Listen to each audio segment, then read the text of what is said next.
I did it for the love, I did it for the people, I did it for us.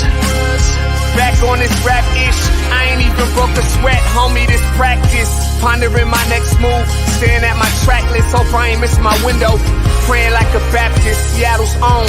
Tired of this Game of Thrones. They made a list of the best rappers, and guess who wasn't on? While the disrespect continues, I'm steady packing these venues.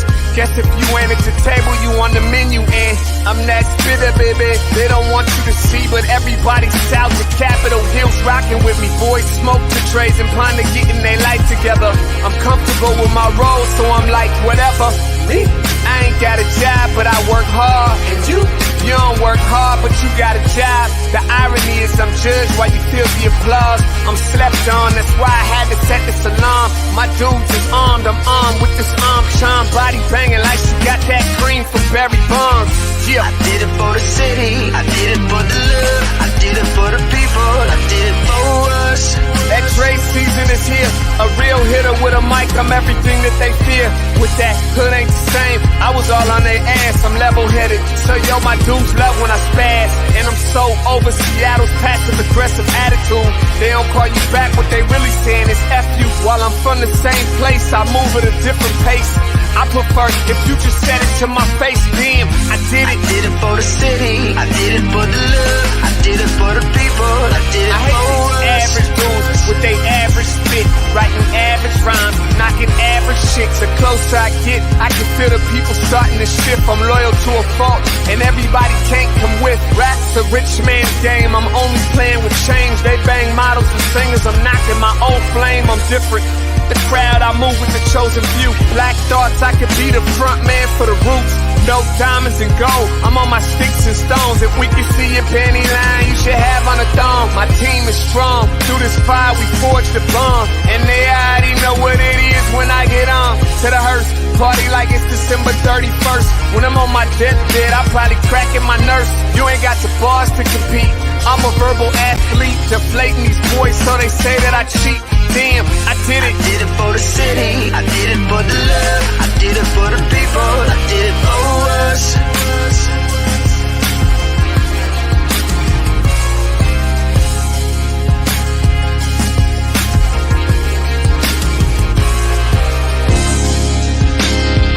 Yeah. I should probably start by apologizing for the long wait, man. You know, I know I be tripping. But I'm not just a rapper, I'm an artist. And, you know, my creative process is a little bit different than most.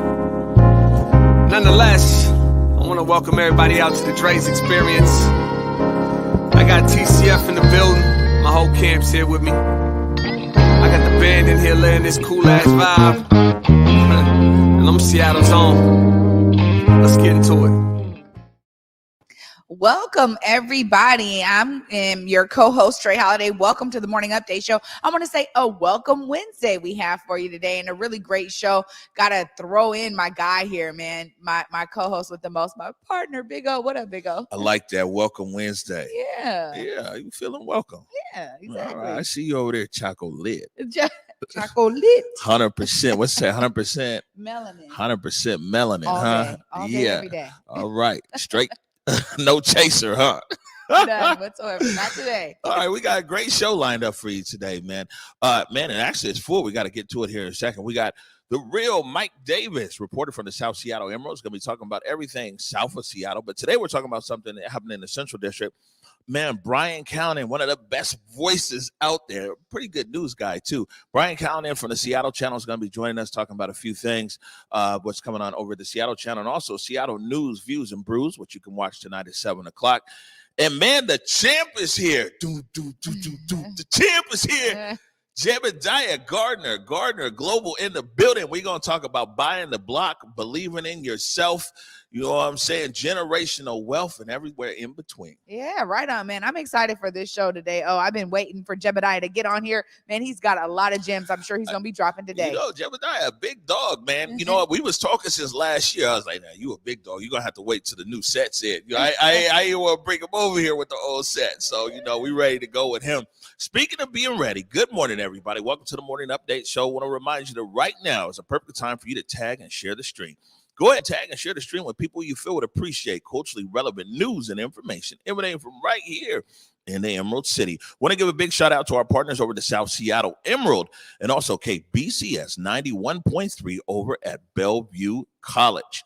I want to also remind everybody that you can listen to the Morning Update Show anywhere that you listen to your favorite podcast. There's SoundCloud, Google, Spotify, iTunes. All you have to do is search Converge Media Network. See how fast I'm moving through this here. Yeah. We got a link and we're going to put it in the comments right now. This is the link from Public Health, Seattle, King County. If you want to get vaccinated, need a booster shot, need to get tested, or you know what? If you got some questions and you're vaccine hesitant, man, that's all right too. You can hit that link right there and, either get vaccinated, boosted, answer some questions, everything else. Next week, we got a bunch of specials, especially talking to people who are vaccine hesitant. We want to always be able to give some space and grace there. Make a mention here real quick that you, the government, well, you paying for it, so the government ain't giving it to you free, but free COVID test. What's the website here? COVIDtest.gov.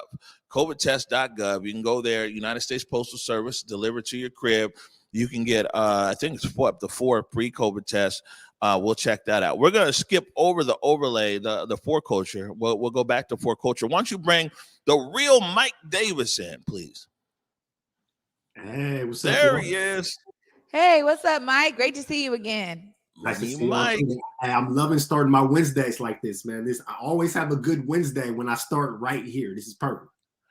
Hey, that's what I'm talking about. Yeah, man, it's good to see you. Good to see you. I know we're short on time this morning, so I'm glad that you took a few minutes to pop in with us. There's always some stuff going on south of Seattle, but some kind of big news. It was in the neighborhood in the Central District was the vandalization of the Martin Luther King Jr. mural right there at Fats on Martin Luther King and Cherry. And we've got a slide right here. We'll go ahead and put this up. Yesterday, Mayor Harrell actually said that Seattle Department of Arts and Culture is going to reach out over there to FATS and to the building owner and see how arts and culture can work with them to be able to make some repairs to that historic mural that's actually been up there for decades, untouched, untagged. Yeah, man. I remember when it was Catfish Corner and that mural was there, and it just kind of makes me sad. Oh, to be honest, because it's just another reminder that we lost the neighborhood, man. There was a time there, and some of y'all might not even believe this to be true, but I promise you, there was a time when nobody would be able to do something like that without some real conflict. Like somebody would have stepped up, but I mean, just gentrification, man, it has taken root to our city, and so many people from the CD are no longer in the CD, and man, this is what it is now. So it's disheartening because, of course, it's MLK. It was just his birthday, the vandalism. But it's just another reminder that we lost our neighborhood, man. And I guess that's just kind of a wound that will never fully heal. You know what, Mike? It's interesting you say that because that's one of the points that I was making that, wow, how did somebody even get the chance to do that? But, you guys always got some interesting things you guys are going to be talking about on Clapback. I want to make sure that we give the people a preview of what you guys have coming up tomorrow on Clapback Culture. Oh, yeah, we got it, man. We got a full load tomorrow, so I can't even touch on everything, but I'm going to touch on a couple of things for y'all. Out the gate tomorrow night, we're talking about CRISPR. That's CRISPR. I know a lot of people hadn't heard of it. It came up last week. We're following up. CRISPR is a way that scientists have developed to edit genetic code. It sounds wild. It sounds like science fiction, but I promise you it's really real. There's a scientist in China. He did the first live birth. He took 2 baby girls and he edited their genetic code to be resistant to the HIV strain. And that, in a nutshell, sounds cool. But, CRISPR will also allow scientists to decide things like gender, eye color, height.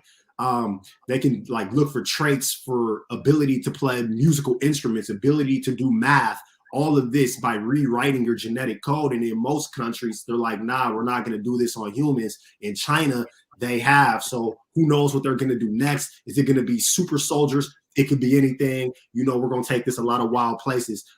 We also got, and I see smiling, 207. Oh, go ahead. I was just saying, Mike Davis, you seem like the type, though, that might be up for that. Oh, I'm 100% up for that.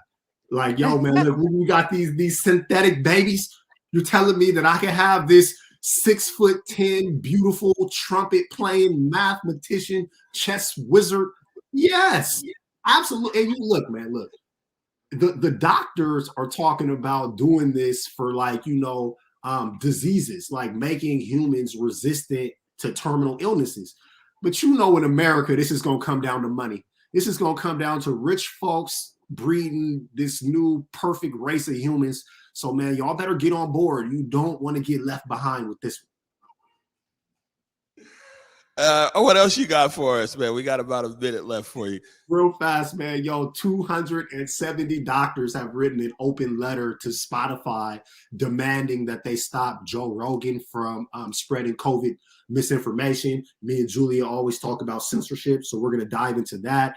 Arizona just made a move to privatize their state-ran prisons, which in itself is problematic. But when you look at the language of this contract, they promised this private company a 90% occupancy rate in these prisons, which is wild. How can you promise that people will be in prison? That sounds dangerous and scary. And last but definitely not least, out in Florida, Governor DeSantis is at it again. They just got the first approval on a bill. And I wish this was a joke, but this is very serious. They're working on a bill that will prohibit schools and private businesses from making white people feel, and I quote, discomfort during trainings on discrimination, which is wild to me. I mean, we're not talking about the people who have been discriminated against. We're not talking about how discrimination makes us feel. It's, if you tell us how white folks are discriminating about people, you have to do it in a way that doesn't make any white person in the room feel any discomfort, or you're facing a lawsuit. It's wild out there in Florida.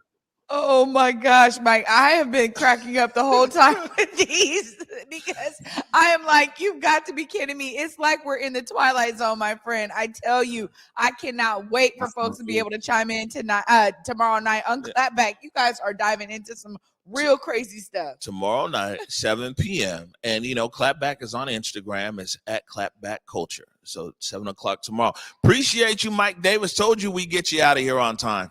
Thanks. Oh, thanks, Trey. Y'all have a good show. I'll talk to y'all next week. Yeah. Thanks, right. Mike. Bye-bye. Oh my gosh. I can't even, man. All of that. I can't right now. Clapback coming strong, dog. You know what I'm saying? Oh my gosh. You know what I love about it is they can breach the topics that we always get right here on the Morning Update I want show. to be on Clapback. Honestly, I don't, I love you. Right. You know what I'm saying? But I want to be on Clapback. Maybe I can change positions with Mike Davis or something. Oh my God. You know what I'm saying? Their show is lit. Oh man. So look, we'll circle back around here real quick on For Culture. We want to put this up, be intentional about it. I'll slide right here, and you'll see T-Dub later on the show and talking about it. If you are a cultural producer, man, $1,000 to $12,000 is out there for Culture. It's a grant. Don't worry, they ain't gonna come knocking on your door like a PPP loan. You know what I'm saying? It's an actual grant out there for cultural producers.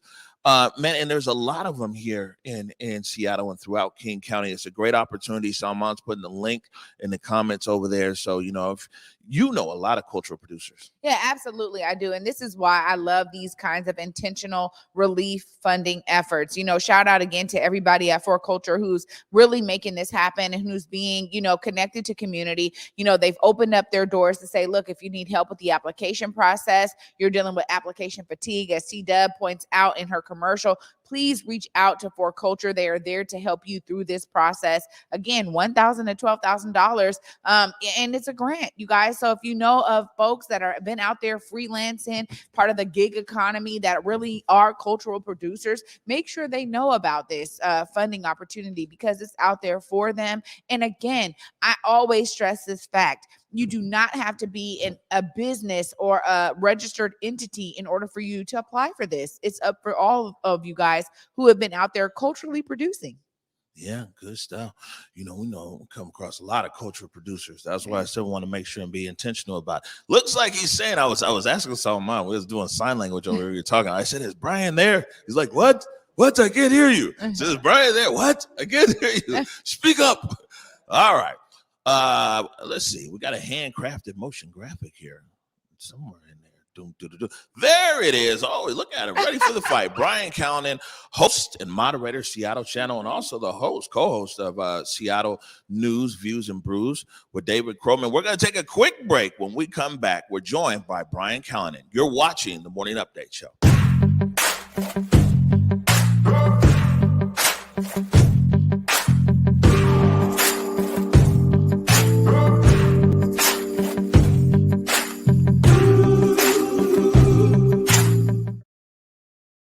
Hey guys, Bella Gordon here, and before heading to Belize, Trey Holiday and I had to make sure we linked up with our good friends over at Market Street Shoes to, of course, grab a few things for the trip.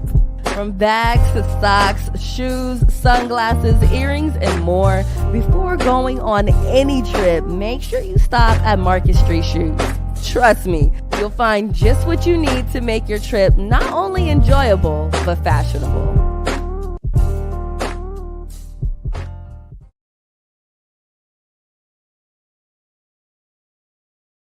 Hey y'all, T-Dub here, letting you know about another art funding opportunity. Fur culture recovery funding for individuals is available now, and here's what you need to know to apply. Are you a cultural producer who has been impacted by the pandemic? If you answered yes, but what is a cultural producer? Well, you are a cultural producer if your work, paid or unpaid, is dedicated to creating cultural experiences in any discipline or at any stage of your career. Some examples include exhibit designers, museums educations, archivists, restoration professionals, curators, history researchers, artists, of course, and more. In understanding that grant language can sometimes feel exclusive to specific people, using terms like cultural producer is one of the ways For Culture seeks to broaden its scope of applicants. In other words, this funding is for you. And look, the application fatigue is real. I get it, they get it. But the For Culture staff is here to walk you through it. They have grants from $1,000 to $12,000, so please don't miss out. The deadline to apply is Wednesday, February 2nd.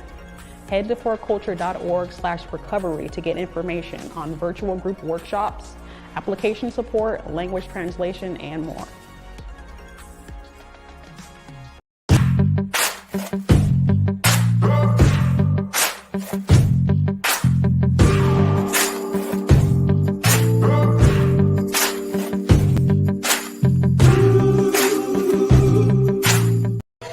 That's right. See, Jaebadiah said, believe in yourself. Anybody could be a cultural producer.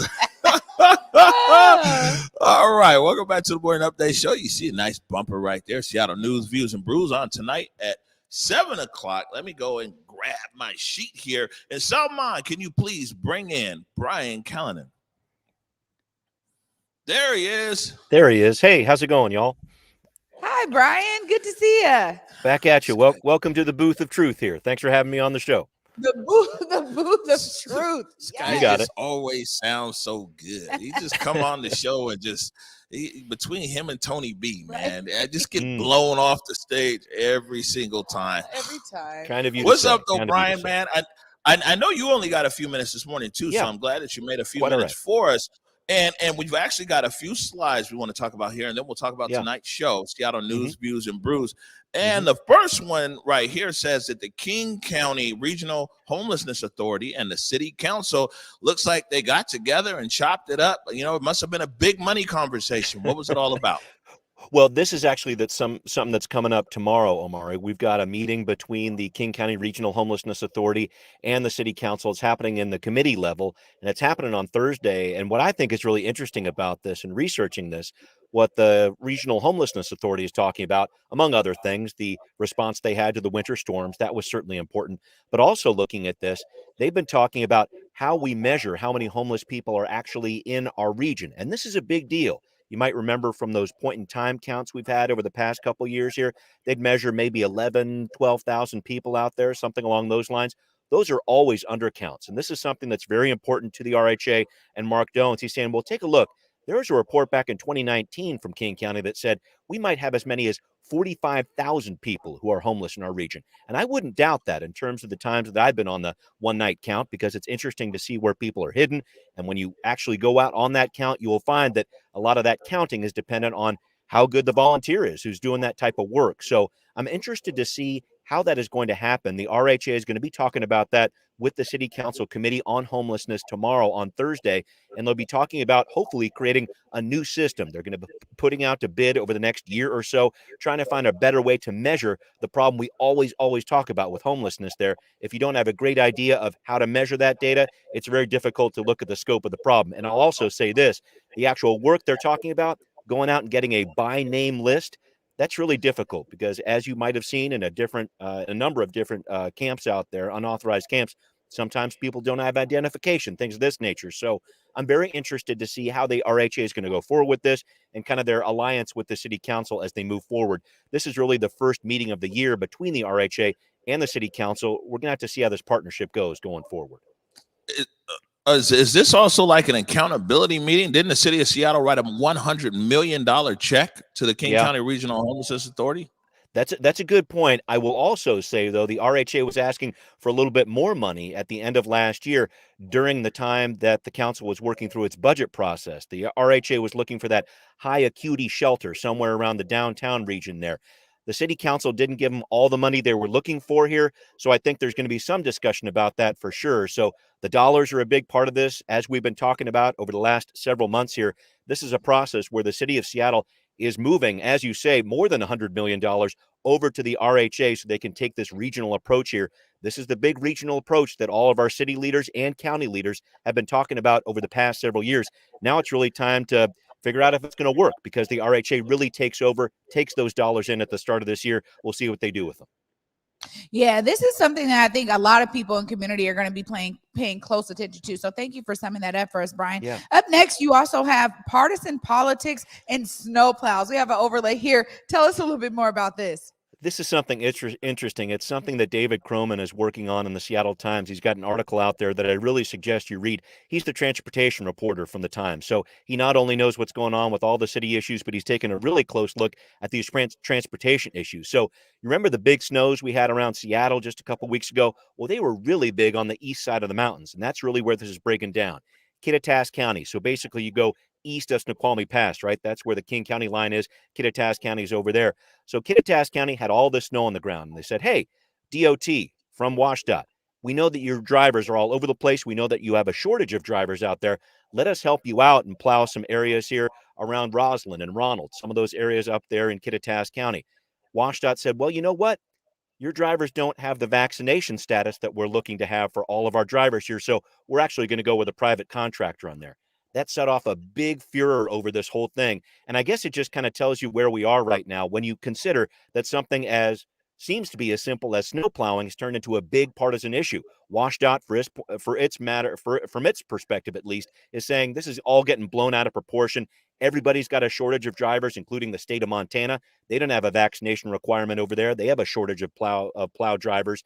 Over here, we're talking about something where the governor and WashDOT is really trying to move through with this vaccination requirement with the employees here. And so we're really seeing that clash between East and West in Washington. It's been around for many, many years, as you know. It's really come to a head with this one.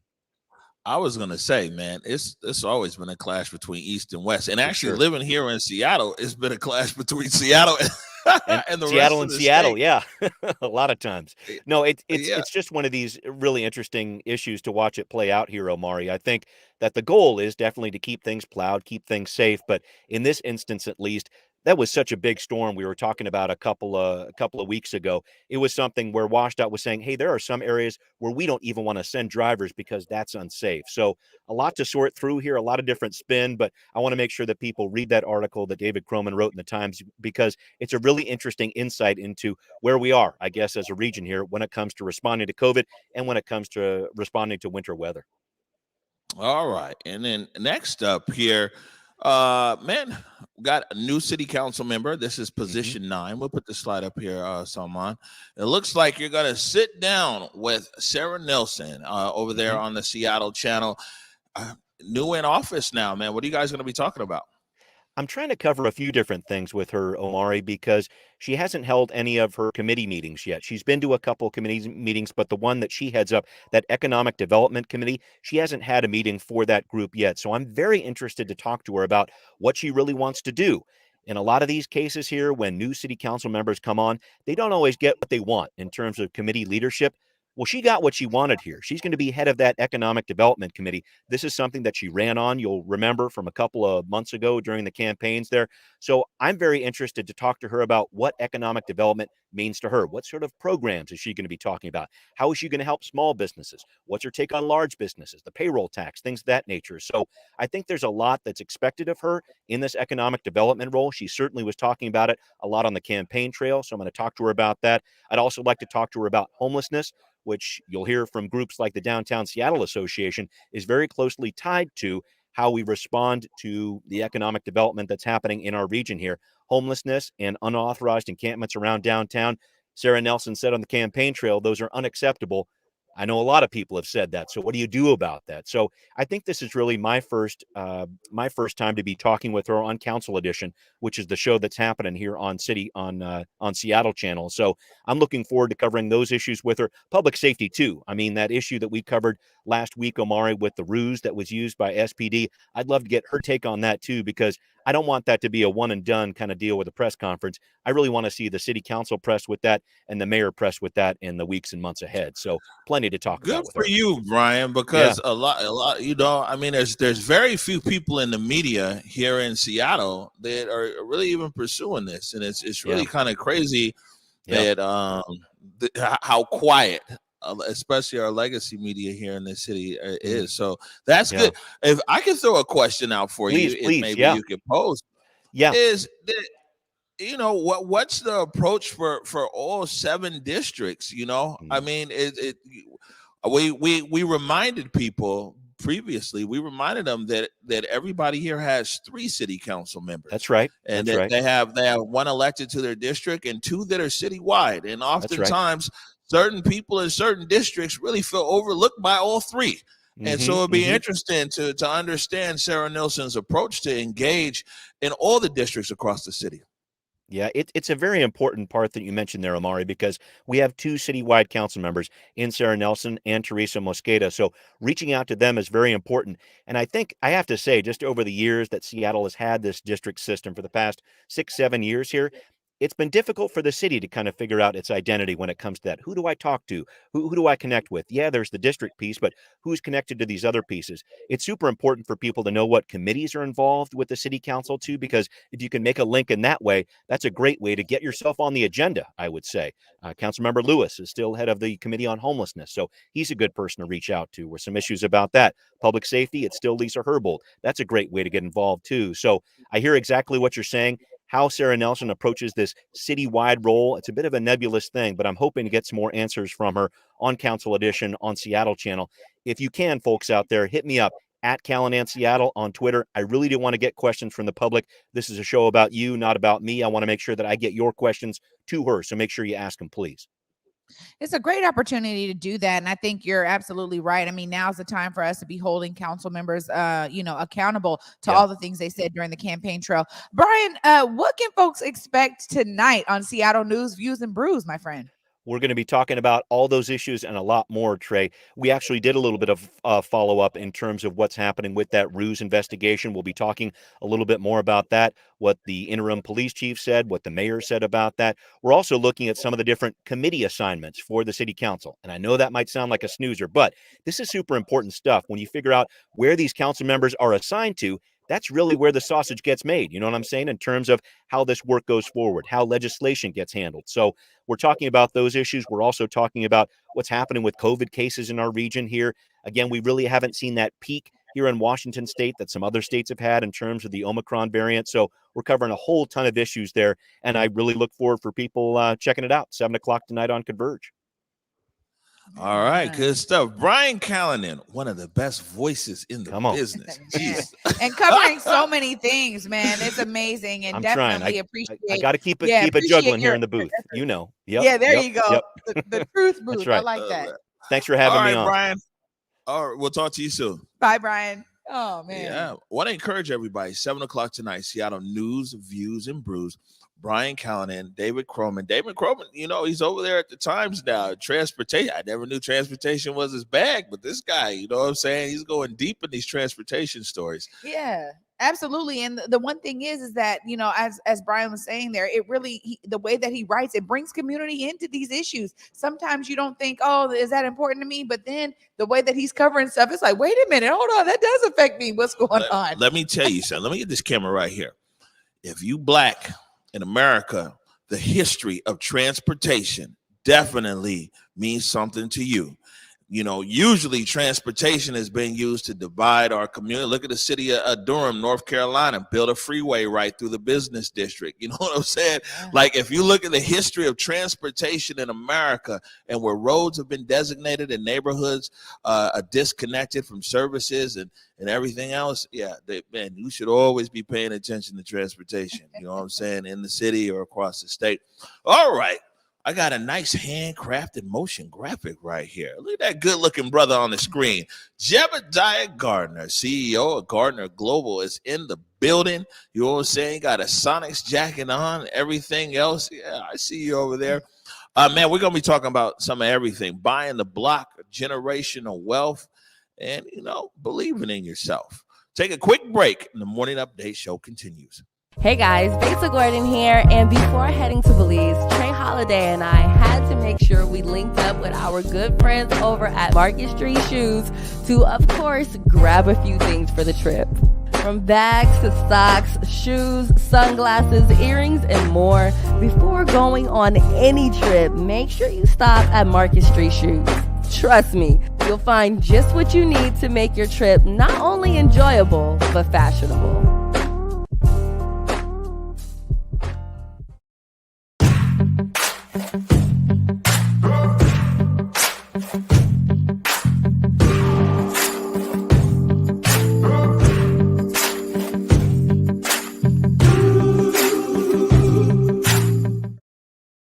Hey y'all, T-Dub here, letting you know about another art funding opportunity. For culture recovery funding for individuals is available now, and here's what you need to know to apply. Are you a cultural producer who has been impacted by the pandemic? If you answered yes, but what is a cultural producer? Well, you are a cultural producer if your work, paid or unpaid, is dedicated to creating cultural experiences in any discipline or at any stage of your career. Some examples include exhibit designers, museums educations, archivists, restoration professionals, curators, history researchers, artists, of course, and more. And understanding that grant language can sometimes feel exclusive to specific people, using terms like cultural producer is one of the ways For Culture seeks to broaden its scope of applicants. In other words, this funding is for you. And look, the application fatigue is real. I get it, they get it. But the For Culture staff is here to walk you through it. They have grants from $1,000 to $12,000, so please don't miss out. The deadline to apply is Wednesday, February 2nd. Head to forculture.org/recovery to get information on virtual group workshops, application support, language translation, and more.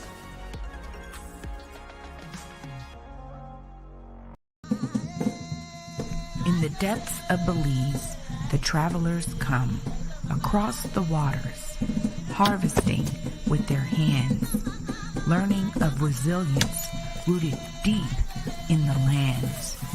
Culture thriving like a fire ablaze, sizzling with a pop and a chop, sharing its ways. Knowledge simmers and grinds into the hearts and minds, cutting away from the surface stories and colonial lies, boiling it down, breaking its shell as the truth pours out and gets plated collectively with love, spooned into bowls, feeding the soul. Garifuna, alive and strong at Palmetto Grove. All right, welcome back to the Morning Update Show. I'm your co-host, Omari Salisbury, also known as the Big O. I need me a booth of truth. Brian, count it. What a welcome to the set right now. Man, businessman, entrepreneur, motivational speaker, author, all around good guy, and also my neighbor, Jaebadiah Gardner, CEO of GardnerGlobal. How are you? I'm well. Thank you for having me, Big O. Yeah, no, man. Welcome to the Morning Update Show. This is lit. This is lit. Yeah, and you've automatically gained some extra points because you're here in your Sonics jacket. Extra points, man. This is 25 years in the town. Yeah, that's what I'm saying. It's the thoughtfulness, though, of coming on the set wearing a Sonics jacket. Well, I mean, there's always some messages and some subtlety out here, man. Bring back the Sonics, man. Stop playing. All right. So before we jump into it, like we know you well, but why don't you go ahead and tell everybody, man, who you are and what GardnerGlobal is all about. Indeed. My name is Jaebadiah Gardner, CEO of GardnerGlobal. We're a privately held holding company here in Seattle, Washington, headquartered in Post Alley. If you've ever been to our office, we call it the AKA the Bat Cave, AKA the HQ. We're specialized in real estate development, multifamily housing, affordable housing, workforce housing, market rate housing here in the city of Seattle. You build stuff. We create stuff. That's even better. That's even better. We've been talking about you for a while here on the Morning Update Show. Because one of the projects that you have near and dear to us in the Central District is right there on 23rd and Union, right? Yes, sir. Literally on 23rd and Union. And why don't you tell us a little bit more about it? Yeah, that's an exciting situation, man. I just want to shout out Bishop Reverend Witherspoon for giving us the opportunity to step in and acquire the site that most folks know as the Mount Calvary Christian Center. He had a lot of opportunity to sell that property to anybody he wanted to in the city of Seattle. A lot of folks had way more deeper pockets than GardnerGlobal, and he gave us the opportunity. And so I just wanted to make sure we did right by our word, and did right by the community, step up, raise the financing, and get the deal done. And so we were able to close on the church in Mount Calvary. So there's a lot of confusion out there. So GardnerGlobal now owns Mount Calvary Christian Center, the parking lot, the church, and we just recently closed on the teen center, the Joshua Center across the street, as well as the adjacent property next door to the Joshua Center. So you buying the block. Literally. I mean, some talk about it. We're really about it. And now, okay, so you got the land. What can people expect for you guys to develop there in the coming years? Yeah, you know what? I can't wait. This is like there's levels to this, and I'm really excited about the opportunity to give folks the chance to create and design what they want to see, right? Like GardnerGlobal has a vision, Jaebadiah has a vision, but it's really the collective vision that I'm really shooting after. And so what the building looks like, how the building feels, how it interacts with the community is really something that I'm hoping I tap in a few key people in the community to help us realize that vision. So we're looking at on the Mount Calvary site, the actual church site, we're looking at a 7-story building. We're looking at a minimum 196 units, at maximum 284, studios, 1 bedrooms, affordable. Like I want to say 80% of the units are going to be affordable, and everyone's like, well, what's affordable, man? If you can, cough up $1,500 to $1,800 a month for rent, and the low is $1,200, we're gonna have some units for you.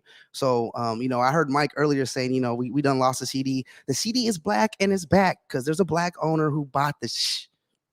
Hello.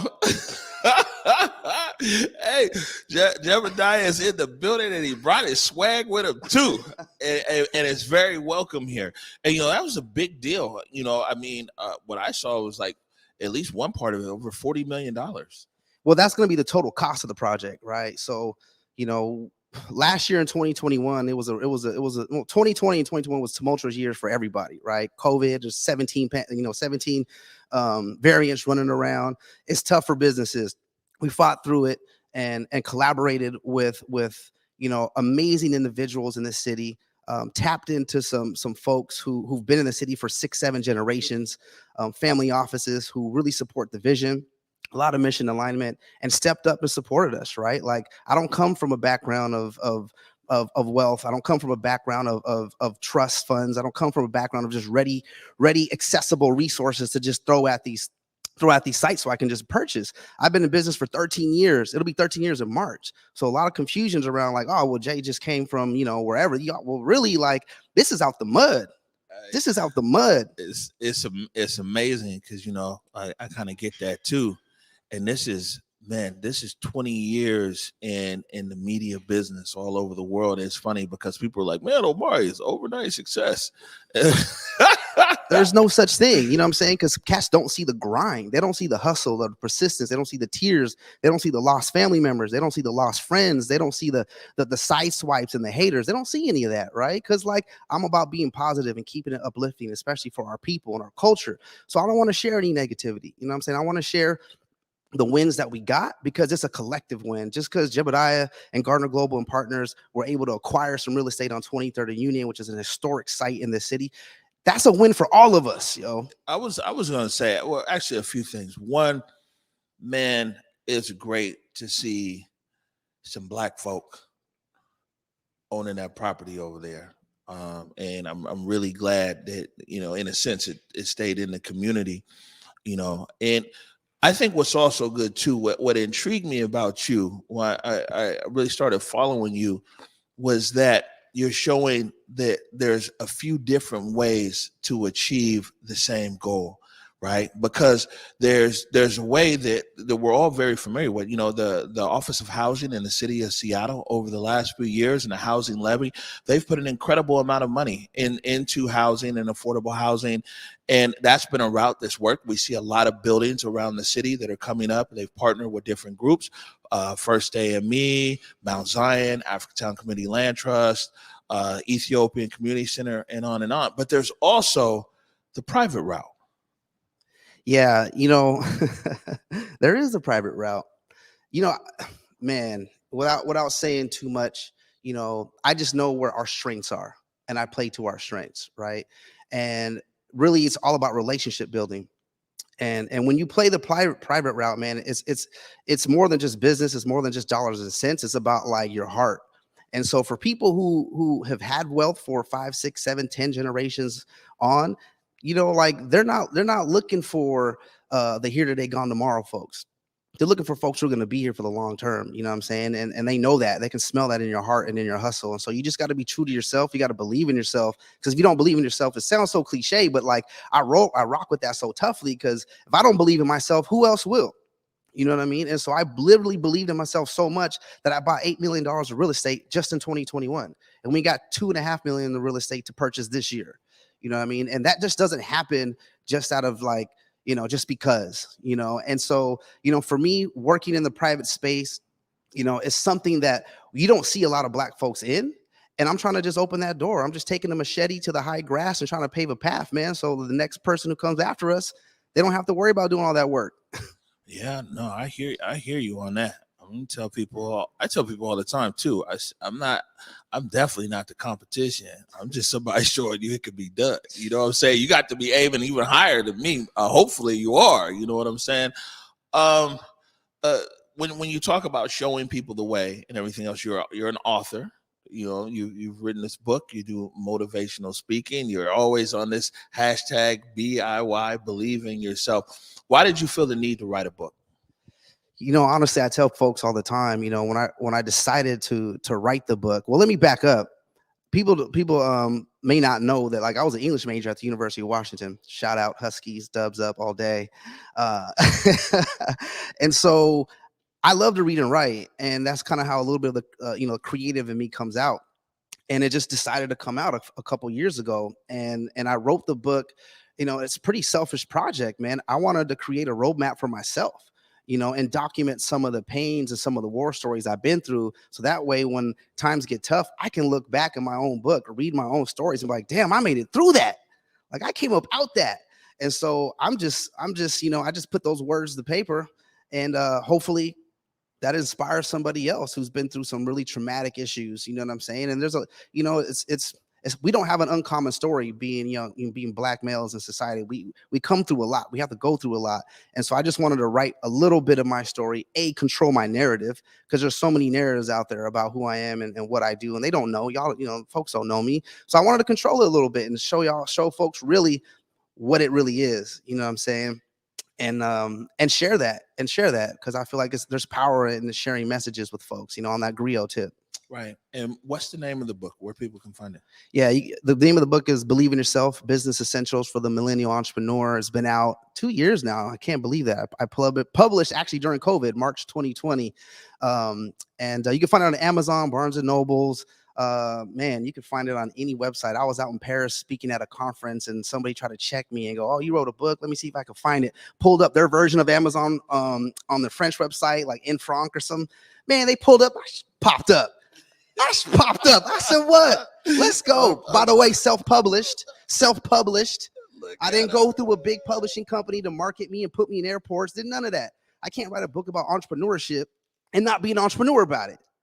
Look at him. He had to throw it in there too. He ain't say I was in Albuquerque. He said I was in Paris. I ain't mad at you, brother.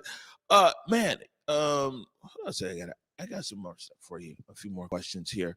Is, when we talk about anytime there's crisis, there's always opportunity. And who knows, over in real estate and development, I mean, clearly COVID created a crisis across America. What opportunities have you found, or what opportunities are generally out there?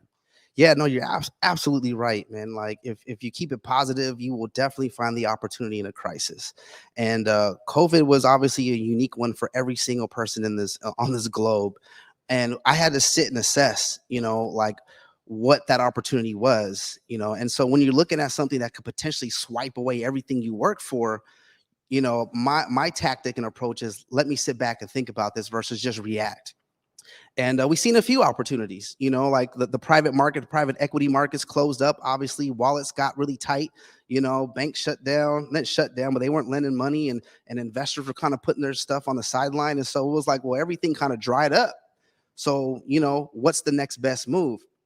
And, one of the things that I know about being in business, especially for 13 years, is you just got to outlast everybody. You got to be the last man, last woman standing in the ring and get through it. What they say, tough times last, sometimes don't last, tough people do. And therein lies the opportunity where like it's an internal opportunity to like check your toughness, check your resilience, check your persistence, check your dedication to your craft. If you're really about your hustle in 2020, you're going to make it out. If you weren't really about your hustle in 2020, you ain't going to make it out. Uncle Sam's going to knock on that door for that PPP loan. And yeah, he's been knocking. Quite a few people ain't been answering, All right. Before we let you go out of here, man, I want you to look into that camera right there. Man, what advice do you have? For what advice do you have maybe for young people or for people who want to get in your industry or just general entrepreneurship? That's an interesting question. Well, first, I want to shout out my cousin, who you know very well for the past 20 years, Lisa Gardner. She's my PR consultant. Love you, cousin. Love you, Cuddy. She looks out for me. Wish you were here. And I want to shout out my entire team real quick because folks don't really see the team. They just think it's just me, and it's not. I have an amazing groundswell of support. Dr. Timmy Foster, Vance the Maximizer, who's here in the building, London Hare, Morgan LeVance Powell, Atwania Priester, Winston Victor Fitch. Man, I could keep going on and on. They're all a part of the squad. Antonio Reeves, that's my senior advisor. He's hilarious, by the way. But there's a lot of people behind me who support, man. And my family, shout out to everybody here in Seattle. My family still living in Southgate, LA. My sister, Simone, down in Orange County. That SWAT team experience was very interesting. We'll always remember that. Back to your question, though, because I got to get my shout outs out. You know what I mean? Like, I don't know. It's very interesting because everybody has their own path. Everybody has their own way. And there's no one right way to do it. So whatever I say, you probably already heard before, or whatever I say, it might not work for you. But from my personal lived experience, I'm only a master of my experience, is like you just can't give up. Number one. Number two, you got to believe in yourself. You got to believe in yourself, whatever that means to you. If it's writing sticky notes in the mirror when you wake up, if it's talking to yourself throughout the day, whatever your routine is, you got to get a routine to convince yourself because the mind is so powerful. There'd be no way when I was 13 years old living in Southgate, California, to ever dream of the fact to think that I have $125 million of developable opportunities in the city of Seattle, 600 units, and over a third of those are going to be affordable housing. There was no way I can comprehend that at 13 years old. I had to think through all of this process and think through all of the support that was there and just shoot for the moon. So when people tell you no, Don't listen to that. Don't pay attention to the naysayers. And there's gonna be people who are gonna come after you. They're gonna want to take away everything you work for. But you know what's like the best? I guess the best piece of advice I could say is there's no substitute for hard work. If you put in the work, no one can take it away from you. Period. So put in the work. Don't shortcut. Take the stairs. Don't take the elevator. Because if you take the stairs, guess what? When you're on that elevator and it breaks down, you'll know where all the exit routes are. So keep your hustle up. Believe in yourself. Let's build wealth. Let's do this together. And we here and get excited because a black person just bought up a whole block of the Central District. So when they say it's not black, it is. It is. Stand up, Seattle. Stand up, 206. There it is, right there. And when Jaebadiah is done with all his development, we see a rap career coming on. Hilarious. I will say this is that something we say over here all the time. It's not mine, but that hard work will always beat talent when talent refuses to work hard. And we just show up here every day. And man, we just work hard as we can. Don't quit. And commitment, you know, what we see here at Converge is just every day showing up, you know, good, bad, and ugly. I got one more thing for you. Mr. Maximizer, could you pass me my phone real quick? You said something about for culture and a grant or something. I don't know. What can you repeat that again? Like, just tell the folks what that is. For culture, they got a grant going that's for cultural producers for $1,000 to $12,000 for people who you know, they're in that space.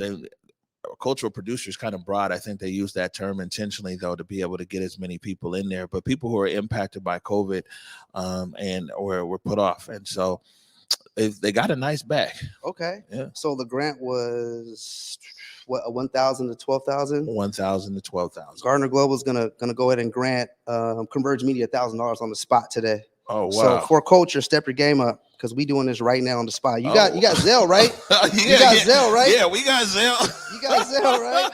we definitely got Zelle around here. You know, like it's all about support, man. People don't understand. It's like economic support. You know, part of this wealth building process isn't just about showing up to meetings. You know what I mean? And you know, marching in the streets. We need all that, but there's a whole piece of economic support that we need to really push ourselves for. And so GardnerGlobal's mission is let's build wealth, man. And I know it's like $1,000 is not enough, man, but that's just what we can do right now, man. Listen, Director Salman will tell you, we've been waiting to buy some new lights over here. We've been getting them piecemeal, a bit at a bit. So it says you got Zelle. Yeah. So I'm gonna send you a stack right now, just on the good faith that GardnerGlobal believes in what you guys are doing at Converge Media. And we love to see Black people making these power moves, and you know that's what we do. So you know, if your phone's out, let me know. Yeah, no, the phone is there. Believe me. Click. All right, you know what I'm saying. We sent. Hello. You know what I'm saying. Let's see. All done. $1,000 for culture. Let's go. Let's support Black Media Matters. This is how This is how they do it here on live TV. On live TV. Then, whoop, you heard the ping. Oh, there we go. We real in the field. So step up. Everybody step your game up, man. Support Black business and entrepreneurs in Seattle. That's real. Hey, Salman, we finna go get them lights now. You know, I'm sitting here totally speechless. And, you know, I know someone clearly on behalf of my team here, thank you. But also, I want to say thank you on behalf, especially of our $5 family. Let me tell you, we got people who support Converge, and they got $5, sometimes $3. And it's almost like, you know, it would be too disrespectful not to accept, you know, because people are giving that's what they could give us. Exactly. It's fine. So I'm just letting you know right now, even more than like, you know, this moment that we feel here in the studio, just let you know there's so many people that are watching that just saw right there our $5 family. You know what I'm saying? Real happy and real proud of what you just did. Thank you. I appreciate y'all, man. I love y'all. Nothing but love, man. We here. Thank you so much. Wow. You know, it ain't too often I'm speechless here on the Morning Update show. But I am real quick, man. Tell everybody, how can they get up with you? Man, I'm not hard to find. You can find me on all the social media platforms at Jaebadiah on Twitter, at Jaebadiah on Instagram, at Jaebadiah on Facebook. It's a pretty unique name, so there's no need to play any games around it. So feel free to reach out, DM me, follow back, and you know what I mean? Let's believe in each other, man. Believe in yourself. There it is. And I'll say this real quick before I let Jaebadiah go. Lisa Gardner, that name might sound a little familiar, just a little bit. All those segments that we did in Spokane. So Jaebadiah's cousin is the head of city council communications in the city of Spokane. And when we went out and we did Converge on the Road and we went to Spokane, that was Lisa who hooked it up. So whether on the west side of the state or the east side, the Gardner's got us covered. Man, it's the G's, man. G's up. It's the G's. There it is. Jaebadiah Gardner, thank you for joining us. I appreciate y'all. All right, we're going to take a quick break right now. When we come back, Trey Holiday returns to the set. You're watching the Morning Update Show. Hey guys, Belle Gordon here, and before heading to Belize, Trey Holiday and I had to make sure we linked up with our good friends over at Market Street Shoes to, of course, grab a few things for the trip. From bags to socks, shoes, sunglasses, earrings, and more. Before going on any trip, make sure you stop at Market Street Shoes. Trust me, you'll find just what you need to make your trip not only enjoyable, but fashionable.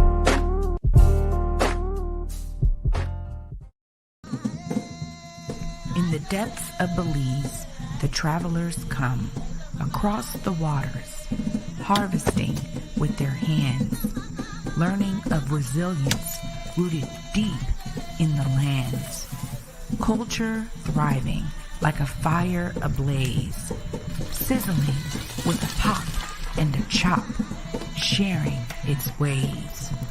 Knowledge simmers and grinds into the hearts and minds, cutting away from the surface stories and colonial lies, boiling it down, breaking its shell as the truth pours out and gets plated collectively with love, spooned into bowls, feeding the soul. Garifuna, alive and strong at Palmetto Grove. We invite you to be our guest at Disney's Beauty and the Beast. It's a tale as old as time in a brand new production by the Fifth Avenue Theater. Return to the magic of live theater with one of the most enchanting musicals of all time. Disney's Beauty and the Beast at the Fifth, January 12th to February 6th. Tickets at fifthavenue.org. All right, welcome back to the Morning Update Show. How about that? That was a great segment there with Jaebadiah, and I knew he was going to come with that fire, man. He always got that energy, and honestly, it really was invigorating. Not just about this, donation he wanted to give to Converge, but literally putting your money where your mouth is and being intentional about how he's doing his business and being able to be a great example for other folks who are looking to figure out their way in life. Just beautiful all around. Yeah, we finna go get some lights. All right, now. All right, we will go 1 or 2 minutes overtime here, but I didn't want to get off air today without acknowledging this. The passing of Andre Leon Talley, and a fashion journalist, one of the creative directors over there at Vogue magazine, towering, 6'6", from North Carolina, went to North Carolina Central University and transformed the fashion space. So we got a clip right here from CBS Mornings. Andre Leon Talley, the longtime creative director for Vogue magazine, has died at age 73. Talley, who was 6'6", was literally a towering presence at Vogue and blazed the trail for Black people in the fashion industry. Talley lifted himself from humble beginnings in North Carolina and found the spotlight in New York City. A fashion editor with a vast knowledge of its history, who had a colorful sense of style himself.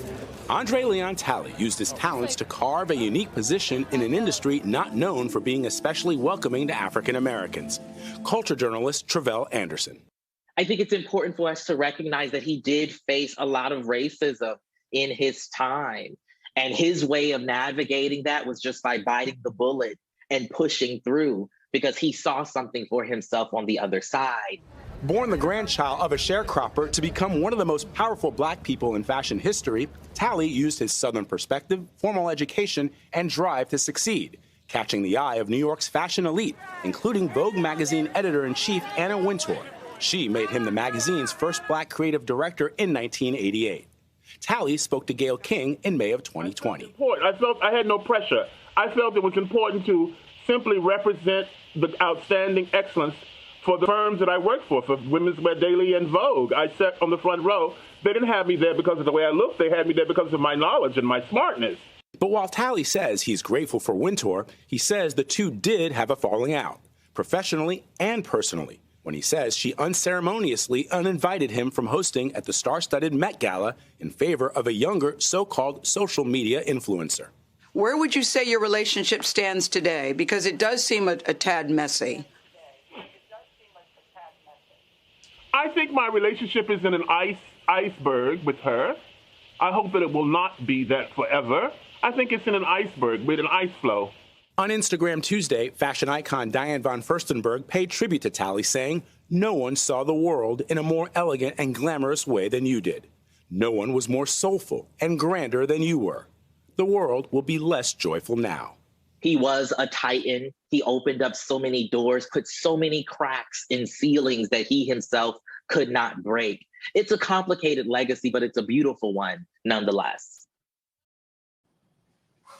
Wow, I'm over here just like, whoa. Monitors, huh? I mean, what an amazing legacy again. I'm glad that we made space for that clip today, Yeah, and journalists as well, fashion journalists. Yeah. North Carolina, Martinsville, North Carolina. Went to North Carolina Central University, HBCU, home of the Eagles. There you go. Yeah, no. All right, so we're over time, so we'll run through a few things here. Tomorrow, we're joined by Julia Jesse. Oh, no, there it is. Julia Jesse, host of Clap Back Culture. She's going to follow up on what Mike's talking about. Now, Mike said he wanted one of them synthetic babies. So let's see what Julia says. Goodness. They hardly agree on stuff. So we'll see what Julia Jesse says. And then also, Besa Gordon. Besa is going to check in. We got another Rewind with Besa Gordon from right here at Converge Media, and also on air Cube 93, and also Jammin' 107.5 in Portland, and also B95 in Fresno. In case you didn't know, Besa Gordon's lighting up the West Coast. Yeah, straight up, man. Shout out to my two sisters. Glad that they'll be on with us tomorrow. Yeah, good stuff. All right, any last words before we get out of here, Trey Holiday? Oh, I gotta pay homage to Jaebadiah Gardner. You guys, clearly he has seen himself as a part of the solution in the ways that he can. Honestly, when you have that passion for your community, that passion to do something different, to change the world, please find a way to get out there and see yourself as part of the solution. And I hope you guys are really inspired by the stories that he shared today about his way of doing just that. Yeah, no, fantastic. Definitely got to give a big shout out to Jaebadiah, man. Thank you. And thank you for leading by example, by the way. Man, also thanks to Mike Davis for joining us and Brian Callinan. And maybe we'll get invited to the Truth Booth. I don't know if we can, all three of us can fit in there though. Tonight, don't forget to tune in 7 o'clock. Seattle News, Views and Brews. Brian Callinan and David Croman. And tomorrow is 7 o'clock. Clap Back Culture at 7. And then the Factors TV tomorrow, 9 o'clock. Yeah, the Factors are back. On that note, everybody, want to remind you, go forward in your purpose. Go forward in your humanity. And until tomorrow at 11 a.m., peace.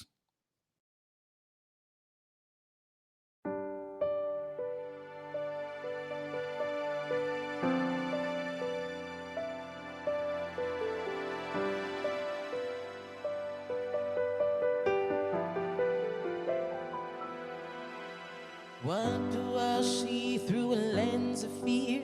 1,000 little steps to go. What do I fear after all these years?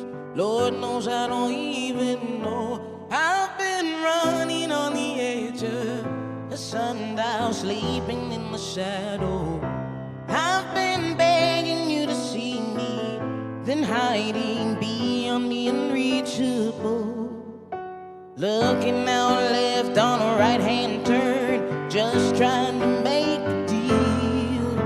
A lazy shoes and love is a love that churn. That's the kind of food that heals. I've been searching for the end of an era, waiting to be ready. The world is bigger than a moment. Be steady, that's how you can feel it's real. But I feel naked.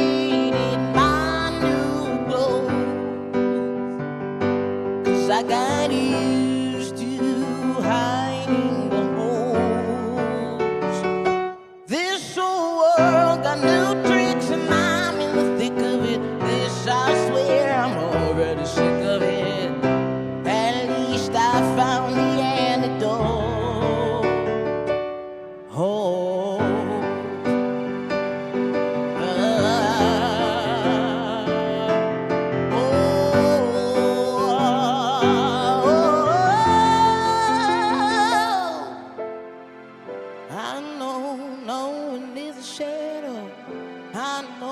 no one is a shadow. I know no one is a shadow. I know no one is a shadow. I know no one is a shadow. I know no one is a shadow. I know no one is a shadow. I know no one is a shadow.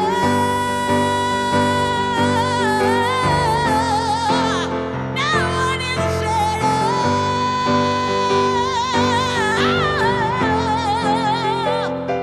But I feel naked in my new clothes, 'cause I got used to hiding